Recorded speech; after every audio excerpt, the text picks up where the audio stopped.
Hello, everyone. Hey, good evening, and welcome to another episode of The Front. My name is Mike Phillips, and I will be your host. As always, I'd like to remind you to check out leadtheteam.net for free sales training, for motivational content, and for leadership tips. Also, if you would cruise on over to leadtheteam.tv and subscribe to the YouTube channel there, click the little bell notification icon so you get notified in instances where we go live just like this or when I'm uploading new episodes. So today we're going to be doing a live leadership lesson with my friend Kevin Knebl, and let's get started right after this. Thanks for tuning in to Lead the Teams, The Front. All right, and we are live. Again, my name is Mike Phillips. I will be your host. This is my friend right there, Kevin Knebl. Good evening, Kevin. How are you tonight? Hey, Mike. I'm doing great. How are you, man? I am doing fantastic. So Kevin is officially the #1 recommended business speaker in the world, as according to LinkedIn, for 2018. And I think you were last year and maybe the year before that. Is that correct? Only for 15 years. Oh, okay. Only for 15 years. So, you know, somebody else will catch up. Only 15 years. One more.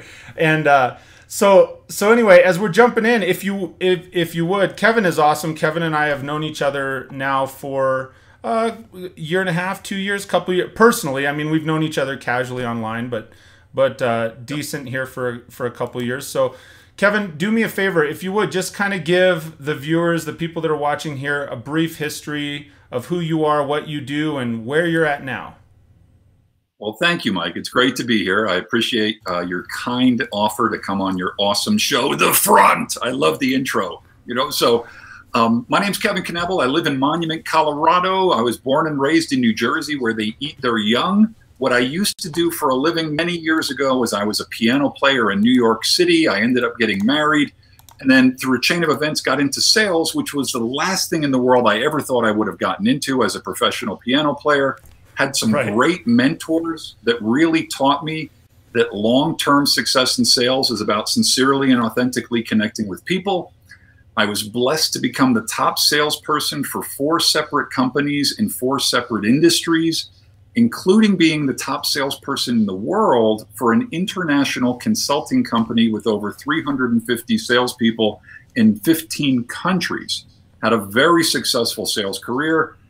Through a chain of events, got on LinkedIn 60 days after it launched back in 2003, started using it in my sales processes, started having people ask me if I would speak and coach and train on how to use it. That developed into a speaking career, and now for about the last 10 years, I've been kindly asked to speak in about 1 to 2 cities per week all around the world with no marketing or advertising whatsoever. It's just validation of what I teach. And I've helped individuals and organizations generate well over $400, $500 million in sales, revenue, referrals, premium, assets under management. So I help a lot of people be very, very high touch in a very high tech world.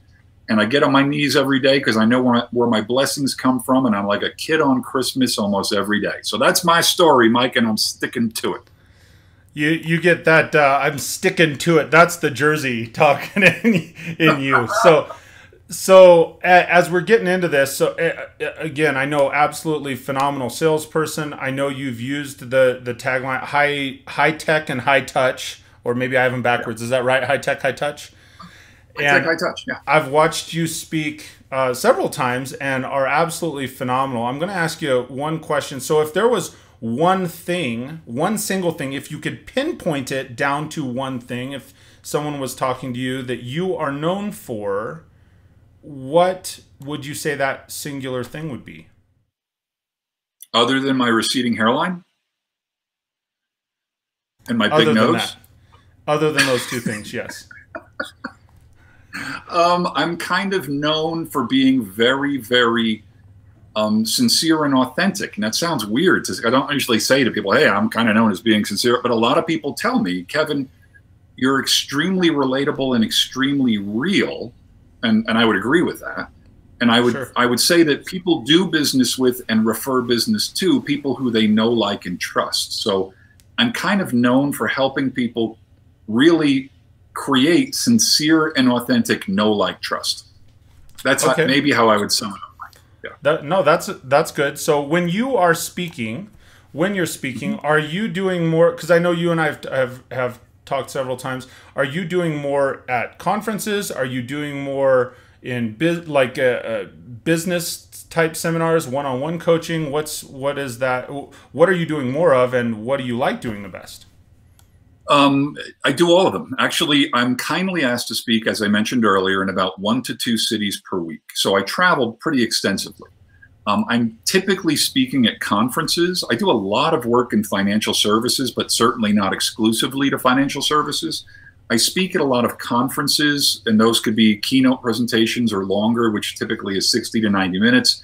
I'm also brought into a lot of organizations to do anywhere from a couple hours to a half day to a full day, sometimes even 2-day boot camps. So I do a lot of speaking at conferences. I do a lot of training in organizations. And then when I'm home, like I am today, on the days that I'm home, I work with my private coaching clients through GoToMeeting, Skype, Zoom, things like that, so we can share screens. So my world is a combination of speaking and a lot of coaching. Does that answer what you're asking, Mike? Yep. So it'd be safe to say you're involved with a lot of leaders, managers, salespeople, a lot of that staff in the organization. You see a lot of people. Yes. It's a people business. Yeah. And so part of that, I'm just kind of building that up so I can ask the next question, right?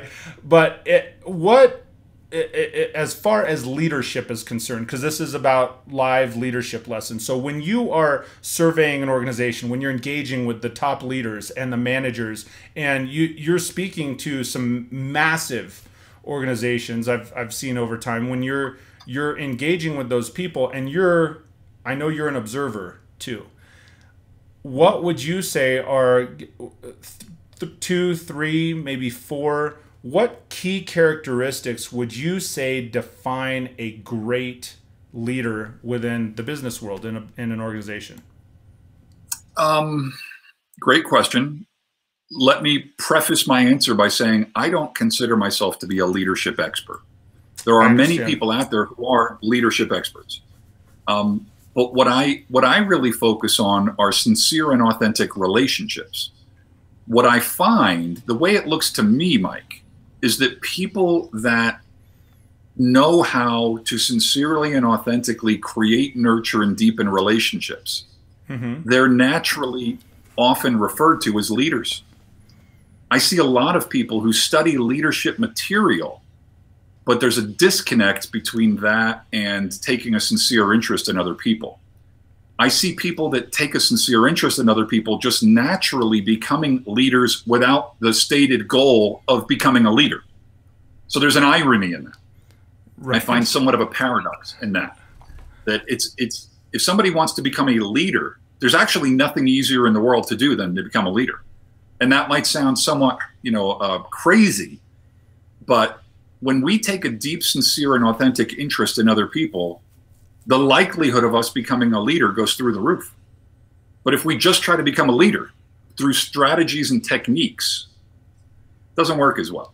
So I think a natural byproduct of authentic leadership, right, is people feel appreciated and they feel heard. But and again, I might say some weird things, Mike, and you'll reel me in if I do. I see a lot of people that are very strategy and technique-y. And there's a time and a place for strategy and technique. But you don't need a strategy or a technique to really use gravity to its full potential. You let gravity do what gravity is designed to do. Well, when we take a sincere interest in people, leadership is almost inevitable, because that's a natural byproduct of taking a sincere interest in people. So as I work with all these individuals and organizations, what I'm often doing is I'm reminding them, I'm not necessarily teaching them, I'm reminding them of something that we all kind of knew when we were younger, but we innocently forget when we get out into the business world. Right. And that's that when we take a deep, sincere, authentic interest in other people, the likelihood that things will work out better for everybody involved goes through the roof. Does that help, Mike? Yeah, no, absolutely. I say, yeah, no. Yes, it absolutely helps. And that's kind of what I'm looking for. So when you're talking about that, leadership can be a byproduct. It's not necessarily the goal for what you're talking about and what you're sharing here.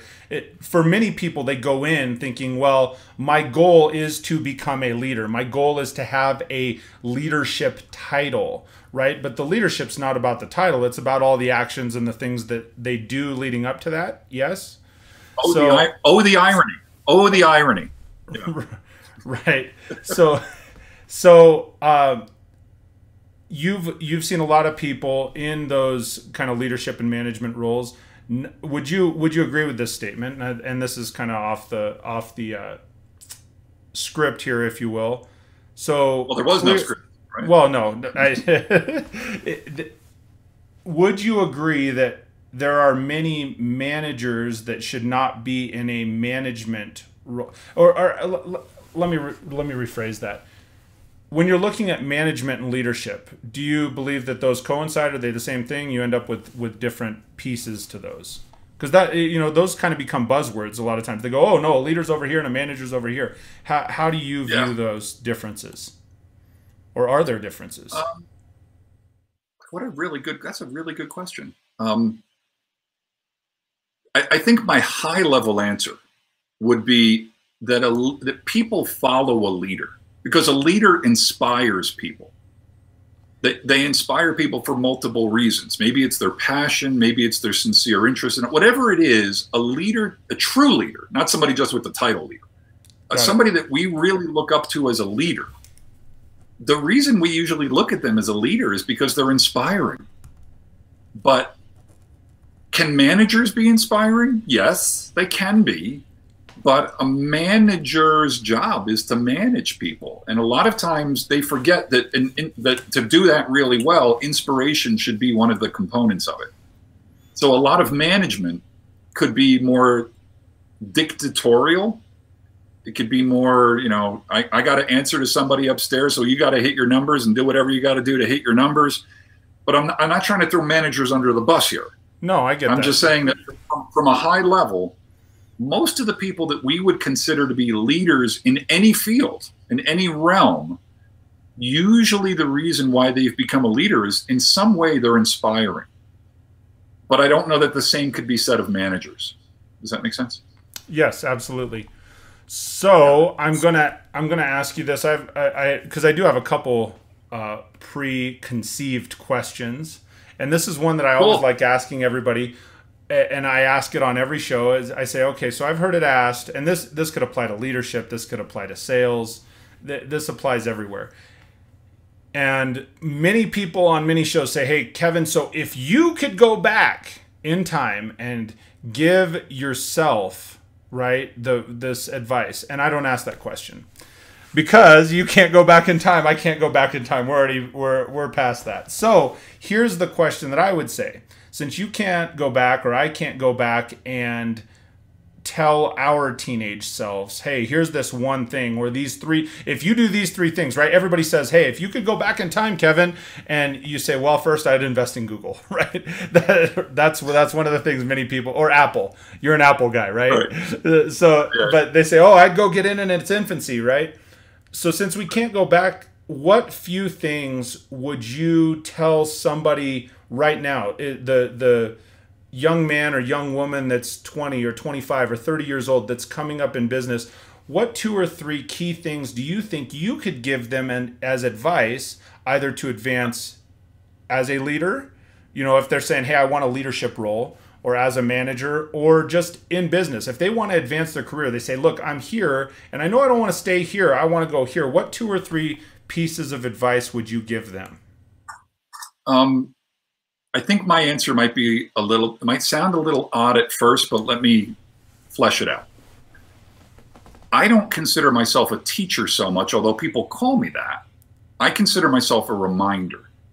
So most of my time is helping people remember that the stuff that we learned on the playground when we were kids will serve us very, very well as we go through our business career. See, what happens is when we're younger, we naturally take a sincere interest in other people and we create friendships and relationships. Then we get into the world of business and we innocently think that the rules have changed. Nothing could be further from the truth. Huh. All things being equal, people will do business with and refer business to people that they know, like, and trust. So, but if you look at what people do all day long, regardless of industry or anything, there's a lot of what people do that violates that statement, all things being equal, people will do business with and refer business to people that they know, like, and trust. So what I do is I help people remember. I point out to them, what about this thing you're doing here that you're calling marketing or that you're calling leadership? In 1 second, you're totally agreeing with me that all things being equal, people will do business with and refer business to people that they know, like, and trust. And you're nodding and going, yeah, Kev, that makes total sense. And then 3 seconds later, I go, but what about this here? You're doing this over here. This is the way you're interacting with your team member or the person that reports to you or whoever. But that completely violates what you told me 5 seconds ago. But people don't see it because nobody on earth woke up this morning and said to themselves, what kind of really stupid, inefficient decisions could I make today? Nobody woke up and said that. But well, not many people. I don't, not too many of them. But I don't call people stupid or inefficient. I just point out to them innocent things that we do, bad habits we've picked up that we don't even see anymore. So what I would tell people to go back, if I could go back or tell the person, I'd say, you know what? The reason why, the way you developed relationships before you got into the business world is exactly the same way you're going to make them in the business world. And don't forget that. Gravity works the same everywhere. To think that it's different in the business world is the equivalent of saying that the gravity in your home works differently than the gravity in your office. That doesn't make any sense. So my true north statement is always, all things being equal, people will do business with and refer business to people that they know, like, and trust. By the way, I heard that from Bob Berg, B-U-R-G, personal friend of mine, international speaker for many more years longer than me. I heard Bob Berg say that in 1994 at a conference in Boston. Changed my life when I heard that because I really took it seriously. And then what I did was I just started studying know, like, trust, and that's how I became the top salesperson for all those companies. So I would encourage people to study children, study people that don't have a hidden agenda and how they interact with other people. And then as you go through your business life, just be a normal human being.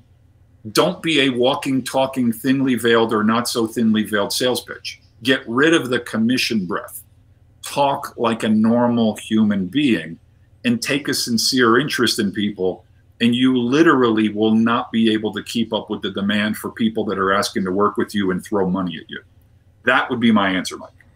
That is an awesome answer, Kevin. No, that's phenomenal. See, I'm over here, so everybody can see, because you can probably see on your screen, but people can't necessarily see if they're watching because I got like 3 hidden screens here. I'm taking notes because it's good info. That's my ulterior motive for sharing these, is I want to share you with the world because I know the wealth of information and knowledge that you have. And my ulterior motive is if I sit there and take notes and I can learn from some really amazing people like you. So I want to go back and I want you to expand on something for just a second. You're saying, okay, remember when we were kids, like how did you develop relationships as a kid on the playground, right? So and I agree, I wholeheartedly agree. It's such a simple way if we don't overcomplicate things when you get into business. So, but is it really that simple? Can I just walk in somewhere and be like, hey, Kev, want to be friends? You want to hang out? We're going to go over here and play on the play. Like, hey, what are you guys doing? You playing Pokemon cards? You want to come hang out with how, when you're saying that, expand on that some. Yeah. Like how do you see kids developing those friendships and relationships? So, I can be very practical, but I can also be very woo-woo. So if I get too woo-woo, you tell me. Okay? I love woo-woo, man. And I think if you can be both woo-woo and very practical, that's a very effective skill set. A lot of people can only either be very practical and they're like as much fun as watching paint dry. Sure. And other people are so woo-woo that you're like, what planet is that person on? But I think if you can find somebody in the mid, if you can find both sides of the brain there, it becomes very helpful. So one of the things that I'm saying in that statement is that when you were a kid on the playground and somebody came up to you and said, "Hey, Mike, you want to play with me on the monkey bars?"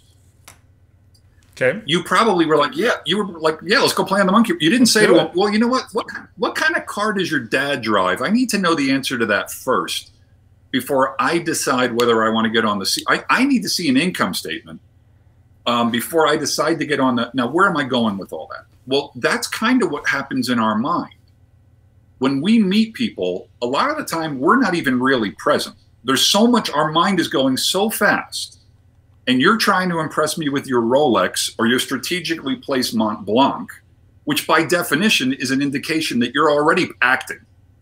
You're not even really there. You're playing a role, okay? Okay. So one of the things that I'm saying is that when people are really present with you, there's a quality of attention that is there that is almost physical.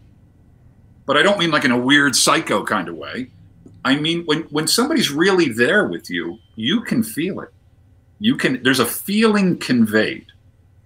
And one of the things that I'm saying when I'm saying, remember what it was like when you were a kid, was that when kids meet each other on the playground, they don't have hidden agendas. They don't have 50 other things running. They hear when the other person says something to them. They're not sitting there and looking at like, okay, Mike, what, what, I mean, are you kidding me? There's people right now that are looking at their phones, walking into fountains in the mall. They're walking into traffic.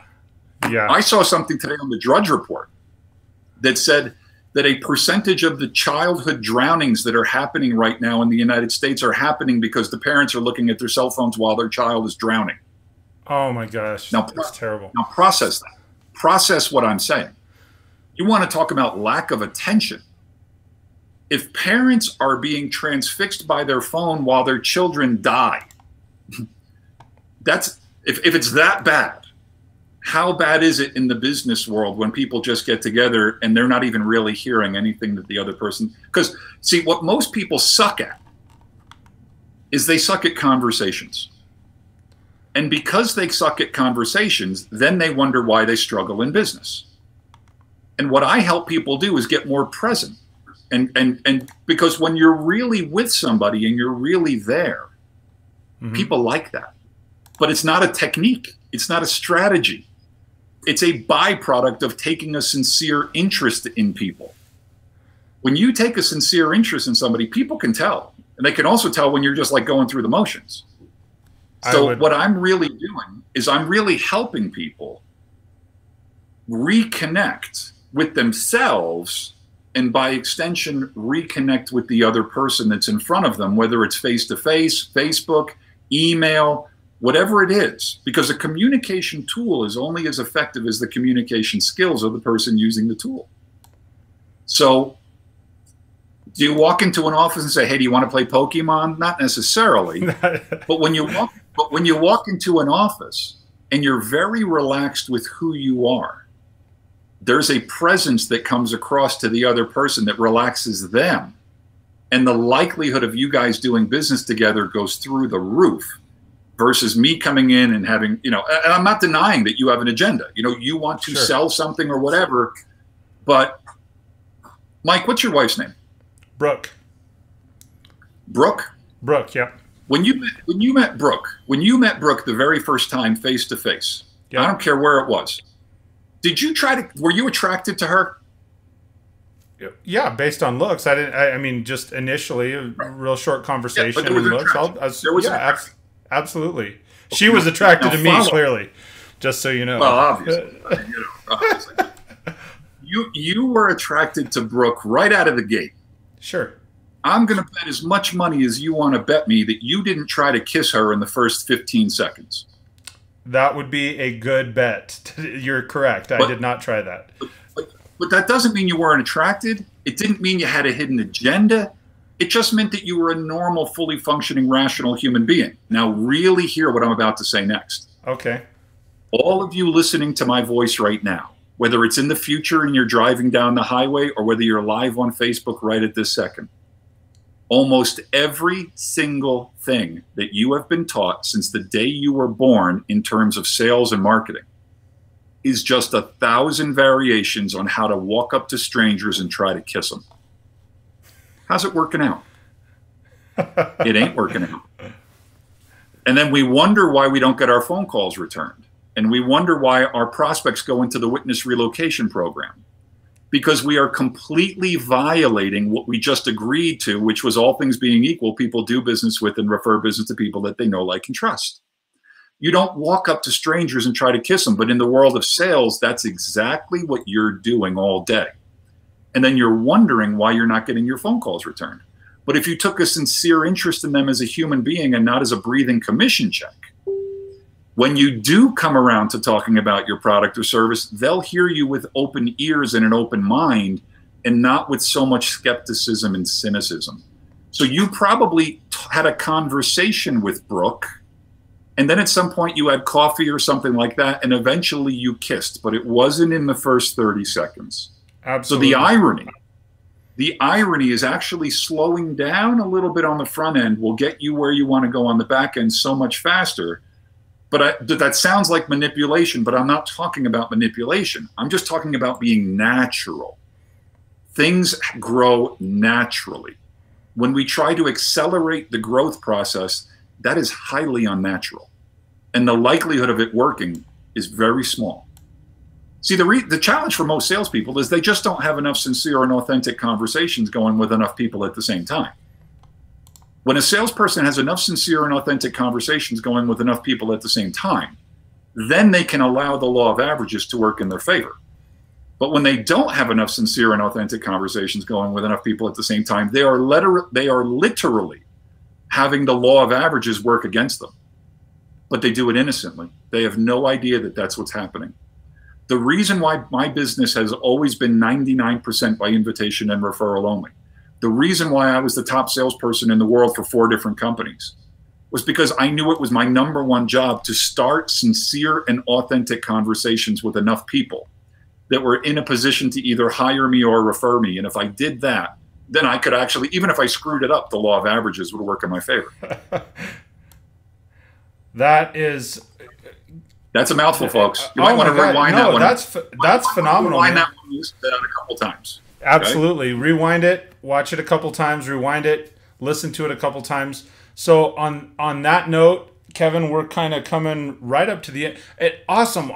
Thank you so much for your time today. I mean, and the heart that you're putting into the content and the conversation here is just really, really phenomenal. So I really, truly appreciate you, and I'm sure that the people that are watching and listening do as well. So thanks, Mike. I thank you, and I apologize in advance if I went a little Jersey there, but timid salespeople have skinny kids, so toughen up. Yeah, no, you didn't go to Jersey. You were great, man. So real quick, just to wrap up, what is the best way if someone does want to get in touch with you or refer somebody to you? What's the best way to get a hold of you, Kev? I'm not in the witness relocation program. Go to kevinknebl.com. Knebl is 5 letters, Knebl. Could I please buy another vowel? People can subscribe to my free newsletter that's full of content. It's not a thinly veiled sales pitch. It's content that will help you. They can connect with me on all the normal socials, LinkedIn, Facebook, Twitter, Instagram, Pinterest. I'm on all those platforms. Call me on my phone. I have one phone number, 719-650-7659. I stand on stages all around the world and give out my cell phone number. The go-getters call me. The people that, talk a good game, but they're full of crap, don't call me. So I'm very easy to get in contact with. So I'm definitely, just type my name into Google. You'll track me down. Absolutely. And I will tell you this for anybody who's watching.